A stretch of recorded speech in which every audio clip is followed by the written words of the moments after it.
for all, so that sins may be forgiven. Do this in memory of me. പിതാവിൻ്റെയും പുത്രൻ്റെയും പരിശുദ്ധാത്മാവിൻ്റെയും നാമത്തിൽ ആമേൻ. ഈശോയിൽ ഏറ്റവും സ്നേഹമുള്ളവരെ, യൂക്കറിസ്റ്റിക് ഡെലിവറൻസിൻ്റെ രണ്ടാമത്തെ ദിവസത്തിലേക്ക് ഏറ്റവും പ്രാർത്ഥനയോടെ നിങ്ങളെ ഞാൻ സ്വാഗതം ചെയ്യുന്നു. ഒന്നാമത്തെ ദിവസം നമ്മൾ കോസ്മിക് ടെമ്പിളിനെ കുറിച്ചാണ് കണ്ടത്. പ്രപഞ്ചം ഒരു ദേവാലയമാണ്. ഈ പ്രപഞ്ചത്തിൽ ദൈവം നമ്മളെ സൃഷ്ടിച്ചത് ദൈവത്തെ ആരാധിക്കാനാണ്. ദൈവത്തെ ആരാധിച്ച് കർത്താവ് നമ്മുടെ ജീവിതത്തെക്കുറിച്ച് കണ്ടിട്ടുള്ള പദ്ധതികൾ പൂർത്തിയാക്കാൻ ദൈവം നമുക്ക് പ്രേരണ തന്നു. അതുപോലെ തന്നെ നമ്മൾ ഒരു പുണ്യം അഭ്യസിക്കാനായിട്ട് ആഗ്രഹിച്ചു. ആ പുണ്യം ഏതായിരുന്നു നിങ്ങൾ ഓർക്കുന്നുണ്ട്? അത് ട്രസ്റ്റാണ്. നമ്മളിലുള്ള ആശ്രയത്വം ഇല്ലാതാവുന്നതിന് നമ്മൾ പ്രാർത്ഥിച്ചു. അതുപോലെ തന്നെ 5 കാര്യങ്ങൾ ബോധപൂർവം നമ്മൾ ദൈവത്തിൽ ആശ്രയിച്ച് ചെയ്യുന്നതിന് പരിശ്രമിക്കുകയും ചെയ്തു എന്ന് ഞാൻ വിചാരിക്കുന്നു. അങ്ങനെ പലതവണ കർത്താവെ ഞാനെങ്കിൽ ശരണപ്പെടുന്നുവെന്ന് പ്രാർത്ഥിക്കാൻ കഴിഞ്ഞുവെന്ന് ഞാൻ വിചാരിക്കുന്നു. അങ്ങനെ ഒന്നും ചെയ്യാൻ പറ്റിയില്ലെങ്കിൽ ഇന്നു മുതൽ അങ്ങനെയുള്ള കാര്യങ്ങൾ ചെയ്യണമെന്ന് ഞാൻ ഓർമ്മിപ്പിക്കുകയും ചെയ്യുന്നു. അതുപോലെ തന്നെ 1 മണിക്കൂർ പരിശുദ്ധ കുർബാനയുടെ മുമ്പിലിരിക്കുക, എല്ലാ ദിവസവും കുർബാനയിൽ പങ്കെടുക്കുക, പൂർവികർക്ക് വേണ്ടിയുള്ള പ്രാർത്ഥന ചെല്ലുക. ഇങ്ങനെ അതുമായി നിർദ്ദേശിച്ച് പറഞ്ഞിട്ടുള്ള കാര്യങ്ങൾ എല്ലാ എപ്പിസോഡിലും ഞാൻ ഓർമ്മിപ്പിക്കില്ല. നിങ്ങൾ ഇൻട്രൊഡക്ടറി എപ്പിസോഡ് കണ്ടിട്ടില്ലെങ്കിൽ അത് കാണുക, അവിടെ പറഞ്ഞിട്ടുള്ള കാര്യങ്ങൾ എഴുതി വെക്കുക. അല്ലെങ്കിൽ നമുക്ക് ഓരോ എപ്പിസോഡിൽ ഇത് ആവർത്തിക്കുന്നത് നിങ്ങൾക്കും എനിക്കും വിരസതയായിരിക്കുകയും ചെയ്യും. അതുകൊണ്ട് അത് ഞാൻ ഒന്ന് ഓർമ്മിപ്പിച്ച് മുന്നോട്ട് പോകാനായിട്ട് ആഗ്രഹിക്കുകയാണ്. രണ്ടാമത്തെ ദിവസമാണ്. ഒരു ദിവസം നന്നായി പൂർത്തിയാക്കാൻ കഴിഞ്ഞതിന് ദൈവത്തിന് നമുക്ക് നന്ദി പറയാം. ഈ രണ്ടാമത്തെ ദിവസം നമ്മൾ ചിന്തിക്കുന്നത് ദൈവം ഉൽപ്പത്തി പുസ്തകത്തിൽ ഏദൻ തോട്ടത്തിൽ വളർത്തിയ 2 വൃക്ഷങ്ങളിലെ പരാമർശിക്കുന്ന 2 വൃക്ഷങ്ങളിലെ ഒരു വൃക്ഷമാണ് ജീവൻ്റെ വൃക്ഷം, ദ ട്രീ ഓഫ് ലൈഫ്. അതിനെക്കുറിച്ച് ഞാൻ ബൈബിളിൽ നിന്ന് വായിക്കാം. ഉൽപ്പത്തി പുസ്തകം 2-ാം അധ്യായത്തിൻ്റെ 9-ാമത്തെ വാക്യം. ജനേസിസ് 2:9. ഉൽപ്പത്തി 2:9. കാഴ്ചയ്ക്ക് കൗതുകവും ഭക്ഷിക്കാൻ സ്വാദമുള്ള പഴങ്ങൾ കായ്ക്കുന്ന എല്ലാത്തരം വൃക്ഷങ്ങളും അവിടുന്ന് മണ്ണിൽ നിന്ന് പുറപ്പെടുവിച്ചു. ജീവൻ്റെ വൃക്ഷവും നന്മതിന്മകളെക്കുറിച്ചുള്ള അറിവിൻ്റെ വൃക്ഷവും തോട്ടത്തിൻ്റെ നടുവിൽ അവിടുന്ന് വളർത്തി. അപ്പോൾ ഏദൻ തോട്ടത്തിൽ ദൈവം മനുഷ്യന് വേണ്ടി വളർത്തിയ ആദ്യത്തെ വൃക്ഷമാണ് ജീവൻ്റെ വൃക്ഷം. എന്നാൽ മനുഷ്യൻ പാപം ചെയ്ത് കഴിഞ്ഞപ്പോൾ പിന്നീട് നമ്മൾ അടുത്ത അധ്യായത്തിൽ കാണുന്നത് ഈ ജീവവൃക്ഷത്തിലേക്കുള്ള വഴി ദൈവം അടച്ചു. ഉൽപ്പത്തി പുസ്തകത്തിൻ്റെ 3-ാമത്തെ അധ്യായത്തിലാണ് നമ്മളത് കാണുന്നത്. 22-ാമത്തെ വാക്യം. ജനേസിസ് 3:22. ഉൽപ്പത്തി 3:22. അനന്തരം അവിടുന്ന് പറഞ്ഞു, മനുഷ്യനിതാ നന്മയും തിന്മയും അറിഞ്ഞ് നമ്മിൽ ഒരുവനെപ്പോലെ ആയിരിക്കുന്നു. ഇനി അവൻ കൈനീട്ടി ജീവൻ്റെ വൃക്ഷത്തിൽ നിന്നുകൂടി പറിച്ചു നിന്ന് അമർത്യനാകാൻ ഇടയാകരുത്. കർത്താവ് അവരെ ഏദൻ തോട്ടത്തിൽ നിന്ന് പുറത്താക്കി. മനുഷ്യനെ പുറത്താക്കിയ ശേഷം ജീവൻ്റെ വൃക്ഷത്തിലേക്കുള്ള വഴി കാക്കാൻ ഏദൻ തോട്ടത്തിന് കിഴക്ക് അവിടുന്ന് കെരൂബുകളെ കാവൽ നിർത്തി. നമ്മുടെ എല്ലാവരുടെയും മനസ്സിൽ ഒരുപാട് തെറ്റിദ്ധാരണകൾ ഉണ്ടാകാൻ സാധ്യതയുള്ള ഒരു വാക്യമാണിത്. ഞാൻ ആ വാക്യം ഒന്ന് വിശദീകരിച്ചിട്ട് മുന്നോട്ട് പോകാം. ഇവിടെ മനുഷ്യൻ പാപം ചെയ്ത് കഴിഞ്ഞപ്പോൾ ദൈവം മനുഷ്യനെ ജീവവൃക്ഷത്തിലേക്കുള്ള വഴി മനുഷ്യന് തടഞ്ഞു. നമ്മൾ വായിച്ച വാക്യത്തിൽ നമ്മൾ കാണുന്നത് ദൈവം അവരെ ഏദൻ തോട്ടത്തിൽ നിന്ന് പുറത്താക്കി. അത് വളരെ മോശമായൊരു കാര്യമാണ്, പുറത്താക്കുന്നത്. നമ്മൾ വിചാരിച്ചു വെച്ചിരിക്കുന്നത് ദൈവം ഏദൻ തോട്ടത്തിൻ്റെ അകത്തും ആദവും ഹവ്വയും പുറത്തും, പിന്നെ വേലി കെട്ടി അവരകത്ത് കയറാതിരിക്കാൻ ദൈവം തിരിച്ചിരിക്കുന്നു. യഥാർത്ഥത്തിൽ അതങ്ങനെയല്ല. ആദവും ഹവ്വയും ഏദൻ തോട്ടത്തിൽ നിന്ന് പുറത്തു പോകണമെന്ന് ദൈവം ആഗ്രഹിച്ചത് എന്തുകൊണ്ടാണ്? ഇതെല്ലാം ഉപമ പോലെ പറയപ്പെട്ട കാര്യങ്ങളാണ്, നമുക്കറിയാം. എന്തുകൊണ്ടാണ് പുറത്താക്കുന്നത്? ഇപ്പോൾ മനുഷ്യൻ പാപാവസ്ഥയിലാണ്. പിശാചിൻ്റെ സ്വരം അനുസരിച്ച് ആത്മാവിലെ ജീവൻ നഷ്ടപ്പെടുത്തി പാപാവസ്ഥയിൽ ആയിരിക്കുന്ന മനുഷ്യൻ ജീവവൃക്ഷത്തിൽ നിന്ന് പഴം പറിച്ചു തിന്ന് അമർത്യനായാൽ അവൻ പിശാചിനെ പോലെയാവും. പാപാവസ്ഥയിൽ അമർത്യനായാൽ അവൻ സാത്താനെ പോലെയാവും. ദൈവത്തിന് തൻ്റെ മക്കൾ പിശാചിനെ പോലെ ആകുന്നതിന് ഇഷ്ടമില്ല. അതുകൊണ്ടാണ് അവരെ ആ ജീവവൃക്ഷത്തിൻ്റെ പരിസരത്തിൽ നിന്ന്, ഏദൻ തോട്ടത്തിൽ നിന്ന് പുറത്തേക്ക് ഇറക്കുന്നത്. രണ്ടാമത്തെ കാര്യം, അവരെ പുറത്താക്കിയിട്ട് ദൈവം അകത്തിരിക്കുകയല്ല. ഏദൻ തോട്ടത്തിൽ നിന്ന് അവർ പുറത്തിറങ്ങുമ്പോൾ ഞാൻ പൂർണ്ണമായിട്ടും വിശ്വസിക്കുന്നത് ഇങ്ങനെയാണ്, ദൈവം ആദ്യം പുറത്തിറങ്ങി, അവർ കൂടെ ഇറങ്ങി. അവരെ വിട്ട് ദൈവം പോവുമല്ല. പിന്നീട് നമ്മൾ ബൈബിളിൻ്റെ ഹിസ്റ്ററി വായിക്കുമ്പോൾ ദൈവം അവരുടെ കൂടെ തന്നെയുണ്ട്. അപ്പോൾ താൻ ഇരിക്കുന്ന സ്ഥലത്ത് നിന്ന് ദൈവം അവരെ അടിച്ചു പുറത്താക്കിയെന്നല്ല, ദൈവം അവരും കൂടി ഈ ഏദൻ തോട്ടത്തിൽ നിന്ന് ഇറങ്ങിയെന്നാണ് യഥാർത്ഥത്തിൽ ആ വാക്യത്തിൻ്റെ അർത്ഥം. അതുകൊണ്ട് നമ്മുടെ മനസ്സിൽ കാലാകാലങ്ങളായിട്ടുള്ള തെറ്റിദ്ധാരണകൾ അതേ സംബന്ധിച്ചുണ്ടെങ്കിൽ അത് തിരുത്താൻ കൂടി ഈ അവസരം പ്രയോജനപ്പെടട്ടെ. മനുഷ്യനെ പുറത്തിറക്കിയ ശേഷം ജീവൻ്റെ വൃക്ഷത്തിലേക്കുള്ള വഴി കാക്കാൻ ഏദന് കിഴക്ക് അവിടുന്ന് കെരൂബുകളെ കാവൽ നിർത്തി. അപ്പോൾ നമ്മൾ രണ്ടാശയങ്ങൾ നമ്മുടെ മനസ്സിലേക്ക് കൊണ്ടുവന്നു. ഒന്ന്, മനുഷ്യന് വേണ്ടി ദൈവം സൃഷ്ടിച്ച ഒരു മരമായിരുന്നു ജീവൻ്റെ വൃക്ഷം. ആ വൃക്ഷത്തിൽ നിന്നുള്ള പഴം പറിച്ച് തിന്നാൽ അവർക്ക് ശാരീരിക ജീവനും ആത്മീയ ജീവനും കിട്ടുമായിരുന്നു. രണ്ട് കാര്യങ്ങളും കിട്ടുമായിരുന്നു. അവർക്ക് മരണമില്ല ഒന്ന്, രണ്ടാമത്തെ കാര്യം അവർക്ക് ആത്മീയ ജീവൻ ഉണ്ടാവും. ഞാൻ ജീവനെക്കുറിച്ച് മറ്റൊരു എപ്പിസോഡിൽ വിശദമായിട്ട് പറയുന്നുണ്ട്, അതുകൊണ്ട് ഞാനിപ്പോൾ അതിലേക്ക് കടക്കുന്നില്ല. ആത്മാവിൻ്റെ ജീവൻ പാപത്തിലൂടെ അവർക്ക് നഷ്ടപ്പെട്ടു. അത് നഷ്ടപ്പെട്ടപ്പോൾ ദൈവം അതവർക്ക് തിരിച്ചു കൊടുത്തത് എങ്ങനെയാണ് എന്നുള്ളതാണ് നമ്മുടെ ചിന്താവിഷയം. മലങ്കര സുറിയാനി കത്തോലിക്ക സഭയുടെ മാമോദീസ കുദാശയുടെ ആ ശുശ്രൂഷയിൽ കുഞ്ഞിന് വിശുദ്ധ കുർബാന കൊടുക്കുന്ന അവസാന ഭാഗത്ത് പുരോഹിതൻ ചൊല്ലുന്ന മനോഹരമായൊരു പ്രാർത്ഥനയുണ്ട്. ആ പ്രാർത്ഥന ഇങ്ങനെയാണ്: ആദ്യ മനുഷ്യനായ ആദത്തിന് വിലക്കപ്പെട്ട ജീവൻ്റെ കനി കുഞ്ഞെ ഇതാ നിൻ്റെ നാവിൽ വെക്കപ്പെടുന്നു.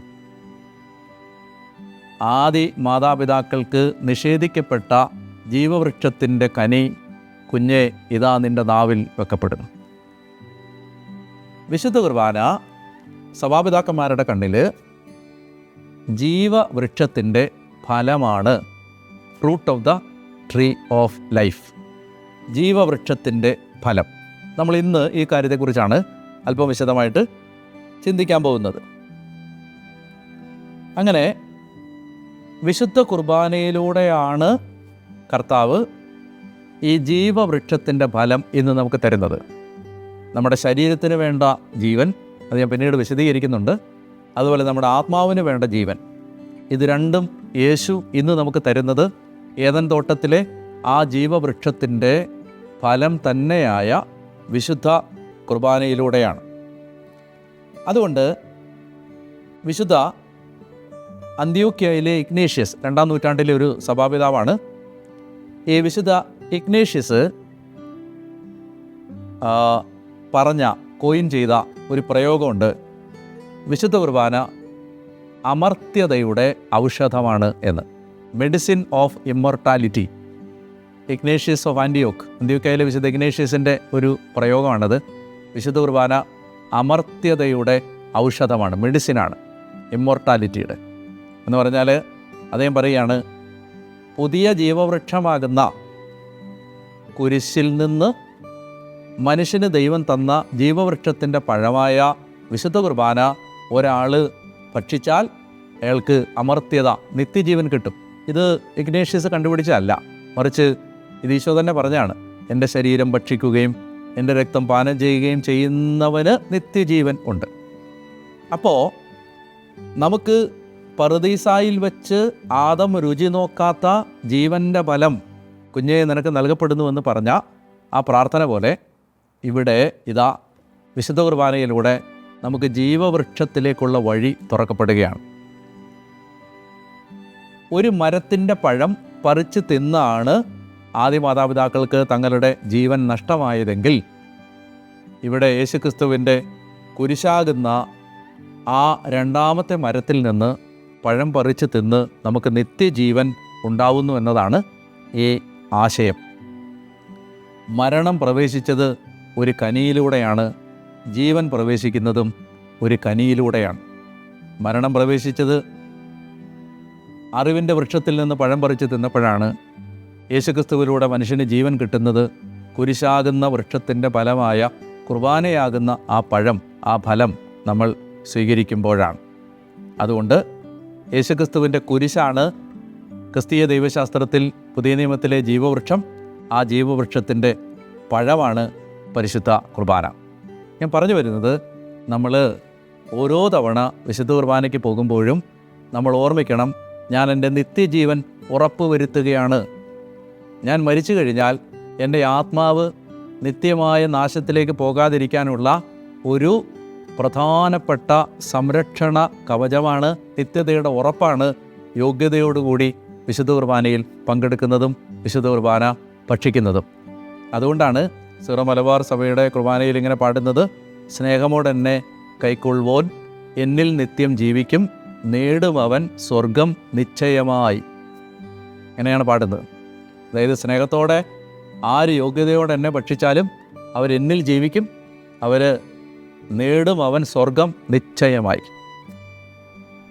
അപ്പോൾ നമുക്ക് നമ്മുടെ ആത്മീയ ജീവിതത്തിൽ സ്വർഗത്തിലെത്താനുള്ള ഏറ്റവും പ്രധാനപ്പെട്ട ഒരു വഴിയാണ് ദിവ്യകാരുണ്യ ജീവിതം, പരിശുദ്ധ കുർബാനയോട് ബന്ധപ്പെട്ടുള്ള ഒരു ജീവിതം. അപ്പോൾ അത് നമ്മുടെ മനസ്സിലേക്ക് ഇന്ന് കൊണ്ടുവരാം. ഒരാശയം കൂടി പങ്കുവച്ചിട്ട് ഞാൻ ഈ ചിന്തകൾ ഉപസംഹരിക്കാം. അതായത്, ഈ ഏദൻ തോട്ടം അവർക്ക് നഷ്ടപ്പെട്ടെങ്കിലും ഏദൻ തോട്ടത്തെക്കുറിച്ചുള്ള ഓർമ്മകൾ ഈ ജനം എന്നും കൊണ്ടു നടന്നിരുന്നു. അങ്ങനെ പിന്നീട് സമാഗമ കൂടാരം പണിഞ്ഞപ്പോഴും, പിന്നീട് സമാഗമ കൂടാരം പണിതിട്ട് സോളമൻ ജെറുസലേമിൽ ദേവാലയം പണിയുമ്പോഴും, ദേവാലയം പണിയുന്ന സമയത്ത് ഈ ദേവാലയത്തിൻ്റെ ഭിത്തികളിലെല്ലാം ഈന്തപ്പനകൾ, ദേവദാരുക്കൾ, കരുവേലക മരങ്ങൾ, ലില്ലി, ഇതെല്ലാം അവർ കാർവ് ചെയ്ത് വെച്ചിരുന്നു. അതേപോലെ ഇങ്ങനെ ചിത്രഖനനങ്ങൾ, അങ്ങനെയുള്ള ആർക്കിടെക്ചറൽ വർക്കുകൾ അവിടെ ചെയ്തു വെച്ചിരുന്നു. പില്ലറുകളിൽ, ഭിത്തികളിൽ, തറയിൽ ഒക്കെ തടികൾ, മരങ്ങൾ, ദേവദാരു, ഈ സീഡാർ, അതുപോലെ കരുവേലകം, ദേവദാരു, ഇങ്ങനെയൊക്കെയുള്ള മരങ്ങൾ, ഈന്തപ്പനകൾ, പാം ട്രീസ്, അതുപോലെ മാതള നാരങ്ങകൾ, പൊമഗ്രനേറ്റ്, ഇതെല്ലാം ഇങ്ങനെ കാർവ് ചെയ്ത് വെച്ചിട്ടുണ്ട്. അതുകൂടാതെ സിംഹം, അതുപോലെ തന്നെ കരടി, പിന്നെ കാള, ഇങ്ങനെയൊക്കെയുള്ള കാർവിങ്സ് ഉണ്ട് ദേവാലയത്തിനകത്ത്. ജെറുസലേം ദേവാലയത്തിൻ്റെ കാര്യം ഞാൻ പറയുന്നത്. നമ്മൾ ബൈബിൾ ശ്രദ്ധിച്ച് വായിക്കുമ്പോൾ, സോളമൻ പണിത ആ ഭാഗം വായിക്കുമ്പോൾ ഇത് കാണാൻ പറ്റും. ഞാൻ പറഞ്ഞു വരുന്നത്, ഇതുകൂടാതെ അവിടെ കെരൂബുകളുടെ രൂപം ഉണ്ടാക്കി വെച്ചിട്ടുണ്ട്. കെരൂബുകൾ. ഒരു യഹൂദൻ ദേവാലയത്തിനകത്തേക്ക് കയറുമ്പോൾ കരുവേലകങ്ങൾ, ദേവദാരുക്കൾ, ലില്ലി, പാം ട്രീ, പൊമഗ്രനേറ്റ്, അതുപോലെ തന്നെ മൃഗങ്ങൾ, അതുപോലെ കെരൂബുകൾ, ഇതെല്ലാം കാണുമ്പോൾ പെട്ടെന്ന് അവൻ്റെ മനസ്സിലേക്ക് സ്വിച്ചിട്ട പോലെ ഓർമ്മ വരുന്നത് എന്തായിരിക്കും? ഏദൻ തോട്ടം.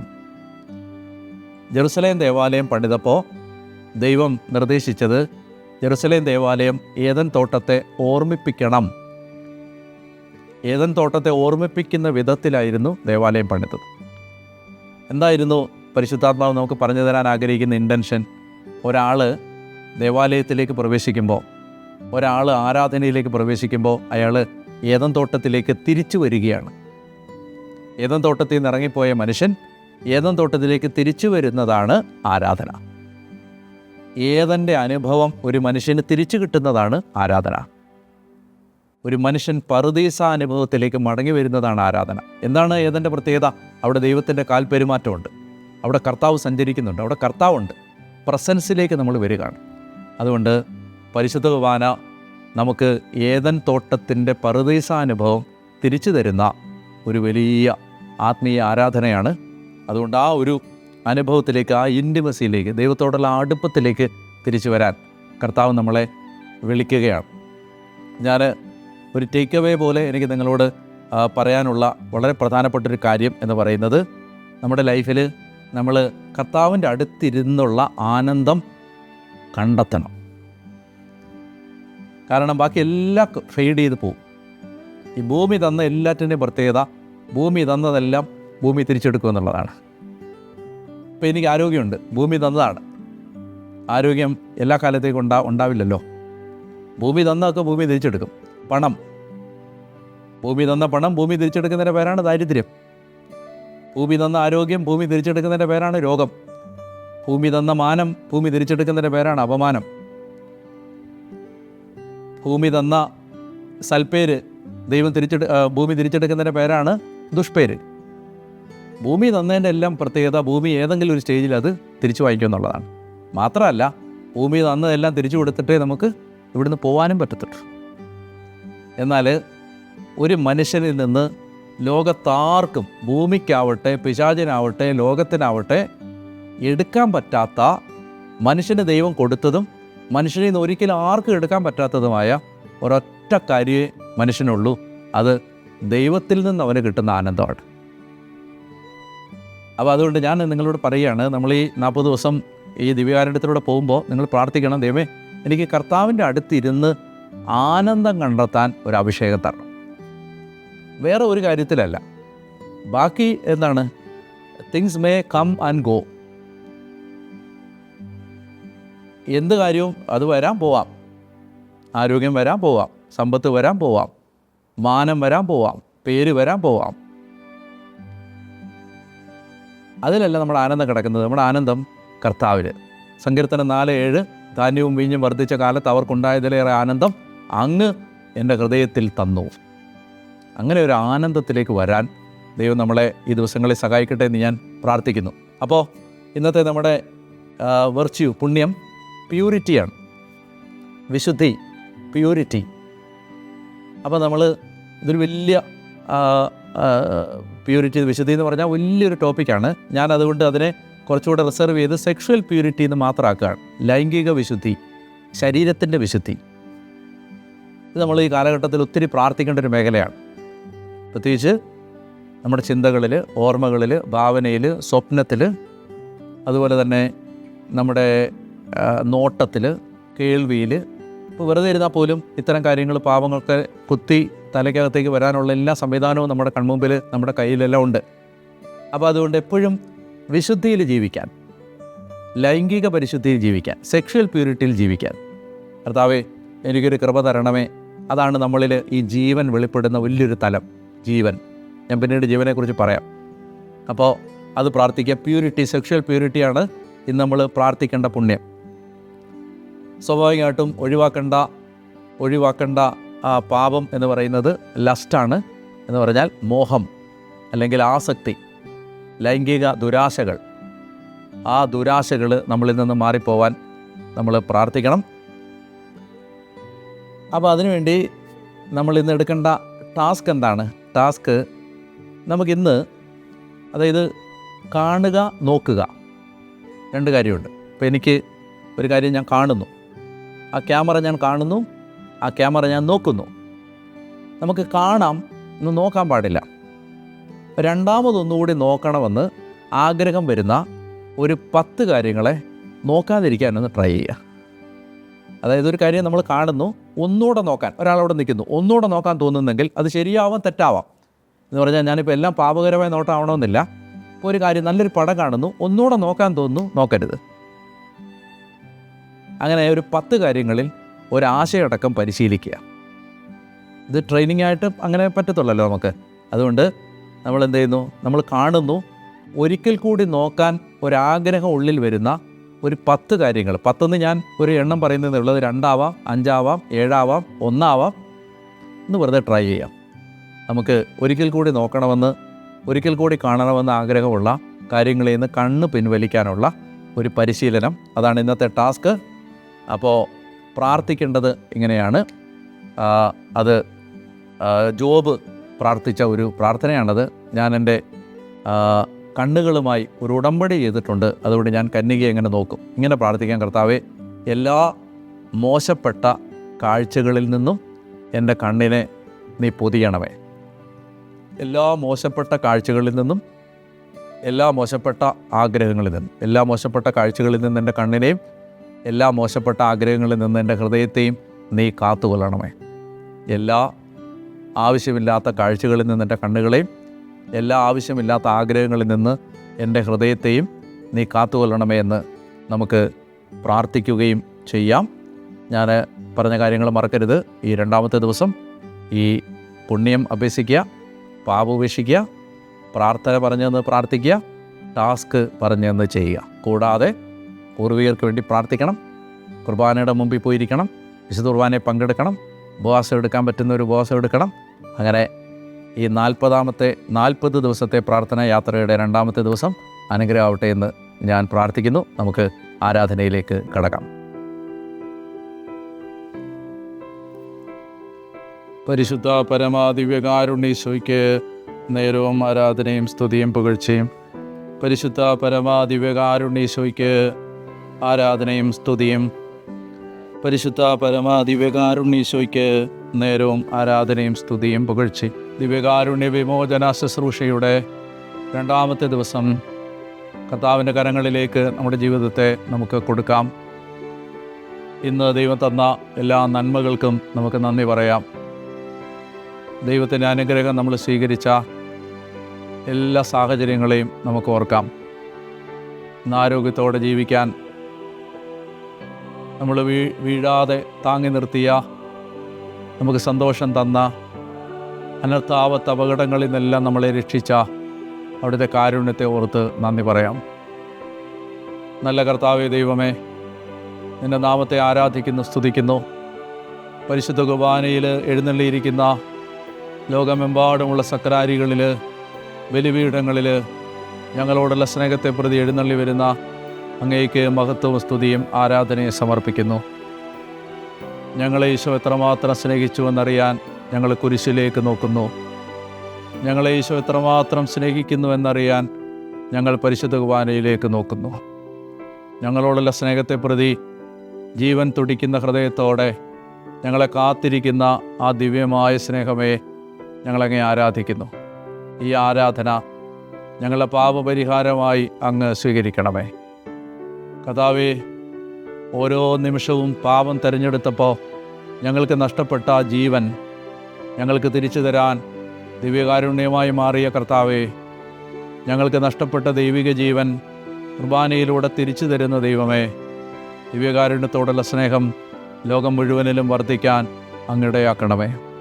കർത്താവേ, ഈ നിമിഷം ഈ ശുശ്രൂഷയിൽ സംബന്ധിച്ചു കൊണ്ടിരിക്കുന്ന മക്കൾക്ക് പരിശുദ്ധ കുർബാനയിലൂടെ ലഭിക്കുന്ന ആ നിത്യജീവൻ്റെ അമർത്യതയുടെ ഔഷധം എന്താണെന്ന് തിരിച്ചറിയാൻ കൃപ കൊടുക്കണമേ എന്ന് പ്രാർത്ഥിക്കുന്നു. ഒരു ദിവസം പോലും കുർബാന മുടക്കാതിരിക്കാനുള്ള അഭിഷേകം ഞങ്ങൾക്കെല്ലാവർക്കും തരണമേ എന്ന് പ്രാർത്ഥിക്കുന്നു. ദിവ്യകാരുണ്യീശോയെ, നിൻ്റെ സാന്നിധ്യം കൊണ്ട് ലോകം മുഴുവനെ നിറയ്ക്കണമേ. ഈ സമയത്ത് ഹൃദയം തകർന്ന മക്കളെ സ്പർശിക്കണമേ. കർത്താവേ, ഞങ്ങളിന്ന് പരിശുദ്ധിയുള്ളവരായി ജീവിക്കാൻ അങ്ങയുടെ സഹായം യാചിക്കുന്നു. പ്രത്യേകിച്ച് ശരീരത്തിൻ്റെ വിശുദ്ധി പാലിക്കാൻ കൃപ തരണമേ. മോഹങ്ങളിൽ നിന്ന് ഞങ്ങളുടെ കണ്ണുകളെയും ഹൃദയത്തെയും അവിടുന്ന് കാത്തുകൊള്ളണമേ. പരിശുദ്ധിയോടെ ജീവിക്കാനുള്ള അനുഗ്രഹം ഞങ്ങൾക്ക് അവിടുന്ന് തരണമേ എന്ന് ഞങ്ങൾ അങ്ങയോട് പ്രാർത്ഥിക്കുന്നു. ഈ ആഗ്രഹത്തോടെ ഇന്നത്തെ ദിവസം കർത്താവിൽ നിന്ന് നമുക്ക് ആശീർവാദം സ്വീകരിക്കാം. ഈ ദിവ്യകാരുണ്യ ആശീർവാദം സ്വീകരിക്കുമ്പോൾ കഴിഞ്ഞകാല ജീവിതത്തിൽ, നമ്മുടെ ജീവിതത്തിൽ പ്രത്യേകിച്ച് ശരീരത്തിൽ വന്നുപോയ പാപങ്ങൾക്ക് കർത്താവെ പരിഹാരം തരണമേ എന്ന് പ്രാർത്ഥിക്കാം. അതുപോലെ തന്നെ കൂടുതൽ ശരീരവിശുദ്ധിയോടെ ജീവിക്കാനുള്ള അഭിഷേകവും ഈ പരിശുദ്ധ കുർബാനയുടെ ആശീർവാദത്തിലൂടെ നമുക്ക് യാചിക്കുകയും ചെയ്യാം.